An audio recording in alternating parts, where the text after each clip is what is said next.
So kami ay nasiraan dito sa gitna ng kabundukan. Si Rap, yung ating Ford Raptor. Hindi na gumugulong yung gulong sa harap niya. Stuck na. Tapos nagsasign siya ng slippery or something.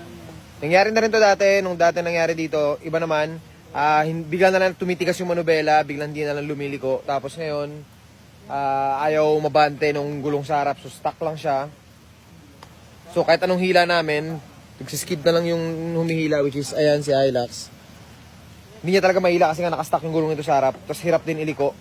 So ayan ngayon, try namin sipatin kung anong pwede namin maayos. Init din dyan. Tay ka. Ano nangyari? Inabot ng bunabot. Init. Dapat yung payat na kamay. Ako magdukot. Ako hindi. Init. Hindi na nakadikit yung battery. Baka nakadikit pa rin. Nakadikit. Sapinan nyo. Lagyan nyo ngayon. Para hindi dumikit. Para ma-reset siya kung sakali man. Naglagay na rin kami ng Max Trax para lang makaahon. So, yes. Pero sa kabila naman ng lahat, ito yung view. So, maganda pa rin. Solid pa rin. Yun, may isa pa kaming sasakyan doon sa unahan. What up, boys? You good, boys? Yeah. What up, Meng? You good, Meng? Good pa. Yun. It's poppin' tayo. Ihulog nyo ha? Ayos lang? Ang malaglag na bolt? Yes po.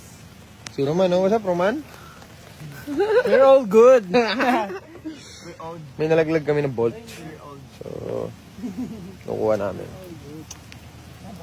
Beautiful place!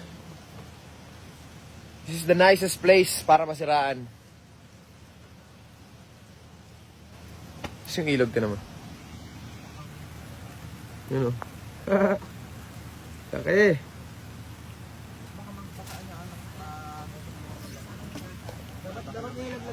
Kulay brown yung ilog ngayon. Kulay brown talaga. Lahat ng ilog. Pati pinanggalingan namin, brown. Pero maayos din namin to.